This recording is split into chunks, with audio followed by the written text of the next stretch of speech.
Bismillahirrahmanirrahim, wassalatu wassalam ala rasoulillah. Voilà, donc j'ai Dr Abou Ali Fatema, présidente de l'Agence marocaine antidopage. Aujourd'hui, je suis très ravie et honorée déjà de participer à cette table ronde organisée par la Commission nationale pour l'éducation, les sciences et la culture, dans le cadre de débattre autour d'un sujet très important concernant beaucoup plus le sport, autant que levier et comment le sport peut être un levier d'émancipation pour la femme marocaine. Donc c'est un sujet où plusieurs conférenciers, plusieurs personnes de haut calibre vont intervenir et on va débattre sur ce sujet pour pouvoir peut-être sortir avec certains points sur lesquels la communauté marocaine et surtout les décideurs marocains peuvent travailler dans ce sens pour promotionner la femme. Ce n'est pas tout simplement dans le sport, mais dans tous les secteurs. Mais le sport, c'est un exemple vraiment qui illustre un peu qui illustre la possibilité que la femme vraiment soit émancipée, soit vraiment dans les grands postes de décision concernant notre pays. Merci. C'est comment les femmes n'arrivent pas à accéder à des postes de responsabilité. Donc il faut briser ce plafond de verre pour pouvoir se mettre dans des postes de décision, des postes décisionnels pour élaborer des stratégies adaptées, élaborer des programmes adaptés et que toutes les femmes trouveront leur compte pour pouvoir avancer. Voilà, à vous la parole, docteur. En tout cas, en tant que présidente de l'Agence marocaine antidopage, premièrement, je me présente, je suis Dr Abou Ali, je suis présidente de l'Agence marocaine antidopage, mais aussi je suis présidente de l'organisation régionale antidopage pour l'Afrique du Nord et je suis présidente de l'Union africaine de médecine du sport.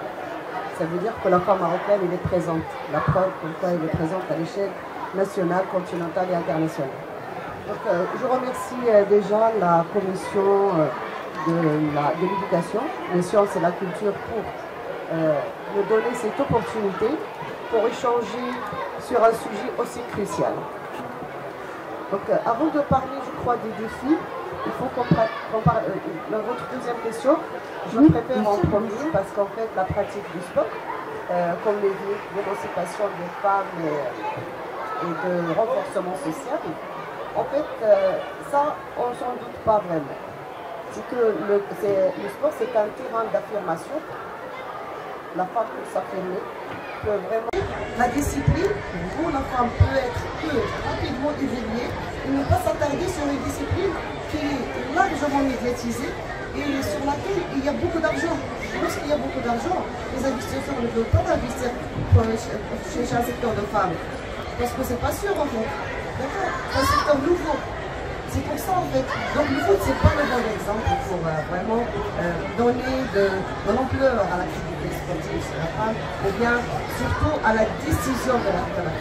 Pour le moment, dans le cadre du football international, on n'a jamais vu une femme prendre un médaille. Jamais. Alors qu'au niveau du comité international olympique, c'est après des décennies qu'on a après des siècles qu'on a maintenant une femme à la tête. D'accord? Donc voilà, donc il faut vraiment qu'on ne se leurre pas. On cherche le moyen le plus facile et le plus efficace. Donc là, il y a des sportifs, comme on vous a dit, qui étaient mal vus par la population, selon la discipline. C'est ça le sport, c'est une discipline sportive, justement. Lorsqu'on parle d'haltérophilie, lorsqu'on parle de bodybuilding, lorsqu'on parle, moi personnellement, même il y a certaines disciplines où les Marocaines excellent et je préfère qu'on ne les fasse pas parce que je suis médecin de formation. En tant que médecin, déjà, moi j'ai un principe, c'est que l'homme doit être un homme et la femme doit rester une femme. Ça ne l'empêche en rien et ça ne diminue en rien ses compétences. Au contraire, ça la valorise. Il faut qu'il pratique des sports où il garde quand même la possibilité d'être une femme, d'être une mère après. Parce qu'il y a des sports où la fille ne peut plus avoir d'enfant après. Parce qu'il y a ce qu'on appelle la pathologie du sport. Avant, on parlait de la physiologie du sport. Maintenant, on parle de la pathologie du sport. Ça veut dire que le sport peut engendrer des pathologies chez le sportif. Et chez la fille, encore grave. Lorsqu'il y a des sports qui sollicitent beaucoup plus l'appareil pelvien, La femme ne peut jamais avoir des enfants s'il ne fait pas des césariennes. Et s'il y a des conditions un peu aggravantes, il ne peut pas avoir d'enfants. D'accord? Ça, c'est grave. Donc, il faut prendre la femme comme femme et développer le sport autour. D'accord? Il ne faut pas dire pourquoi on cherche l'égalité 100%. On ne peut pas demander à un homme de me faire des enfants. Alors, il ne faut pas demander à la femme ce qu'on ne peut pas faire.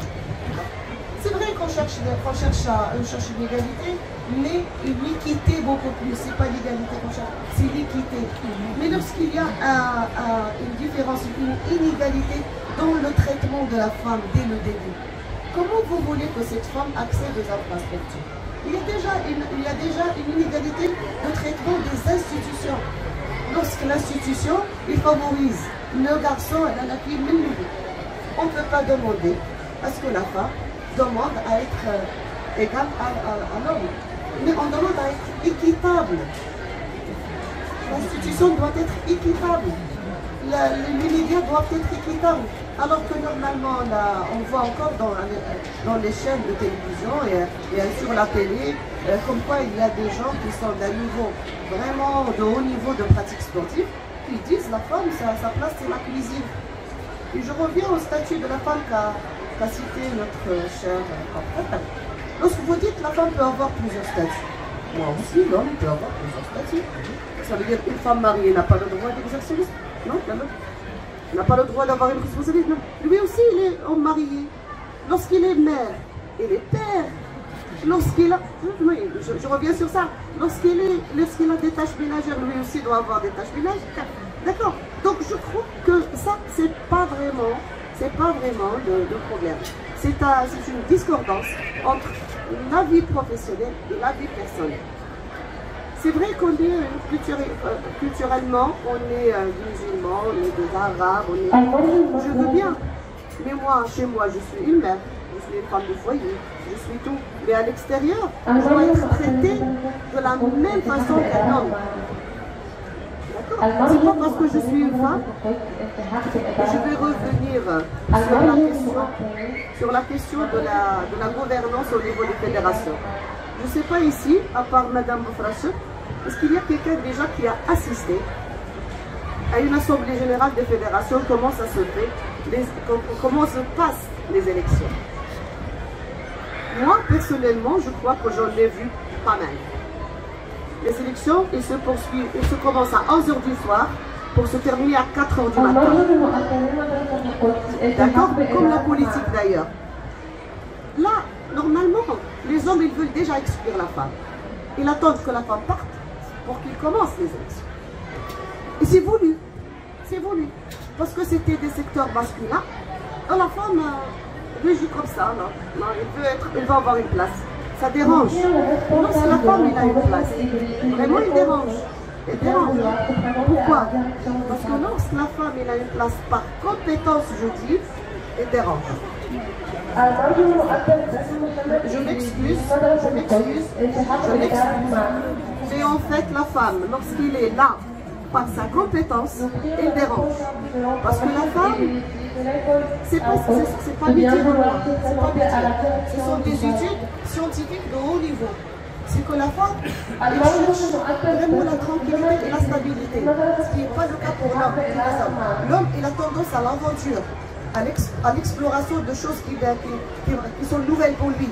La femme, au contraire, elle cherche la stabilité, la continuité. Et là, je ne peux pas dire qu'elle a peur, il a une inhibition à ne pas dépasser les limites. Donc, n'a pas cette inhibition. D'accord? C'est comme ça qu'on trouve des femmes qui sont très très efficaces sur certains secteurs. Je vais revenir vers une étude que vous avez évoquée d'ailleurs. Vous avez évoqué la remarque de Madame Julia Arab, que je respecte beaucoup.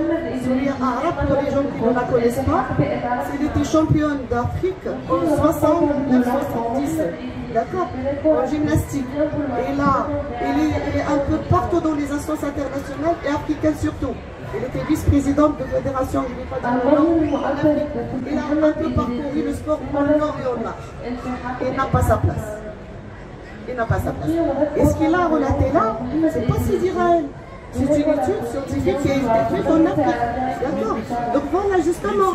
Voilà, donc on ne peut pas ne pas être d'accord avec une étude parce que ce sont des réalités. Ce sont des réalités. Donc vous pouvez revenir sur ça. D'accord. Donc en tout cas, ce sont des études qui ont pas paru. Donc voilà, j'espère que j'ai apporté quelque chose à votre discussion riche. Oui, en tout cas, vous avez tous été sur le même point. Merci. Qu'il n'y a pas de dopage. Récemment, il y a une étude qui est sortie sur à Stockholm. Knudson, en août 2022, elle a fait un test sur 24 femmes. 24, ils ont des crèmes avec testostérone et d'autres avec du placebo. Après 10 semaines de test, elle n'a réussi de trouver positif que 2 personnes. Je ne suis pas contre vous. Je ne suis pas contre déjà. C'est dire je suis là pour dire contre. C'est pas parce qu'il y a tellement peu de femmes dopées qu'il n'y a pas de dopage.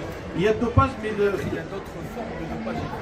Non, formes de dopage, mais les tests de dopage, sont essentiellement pour les hommes. Et ils ont. L'expérience marocaine, on a contrôlé les mêmes normes. C'est pour ça que je me dis qu'il y a moins. Statistiquement, c'est validé. Le Maroc qui rentre dans une instance internationale, dans les conventions internationales. Si vous permettez, on passe d'abord à la dernière question.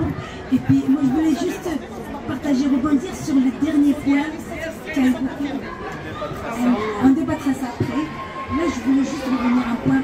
Madame Docteur Fatama, on a bien compris que vous êtes pour le sport inclusif et équitable. Ça, il n'y a pas de confusion là-dessus. Moi, je voulais rapidement revenir sur la conciliation de vie privée professionnelle et partager avec vous un point très important. C'est que nous, au sein de l'administration, nous avons dernièrement mis en place un congé de paternité. Congé de paternité de 15 jours au lieu de 3 jours. Vous savez que les femmes, elles étaient contre. Les femmes, elles étaient contre. On m'a dit, Madame Benayed, on s'occupait d'un enfant, maintenant on va s'occuper de 2 personnes, l'homme et la femme. Mais malheureusement, on a pu transmettre cette culture, c'est comme ça qu'on peut changer les mentalités. Au début, ça ne va pas marcher. 2 ans après, 3 ans, et là maintenant, les femmes, les hommes, ils viennent me remercier parce que moi j'étais derrière ce congé de paternité. Donc ça veut dire qu'il y a toujours un début difficile, mais il faut persévérer et aller de l'avant pour pouvoir travailler, pour pouvoir avancer.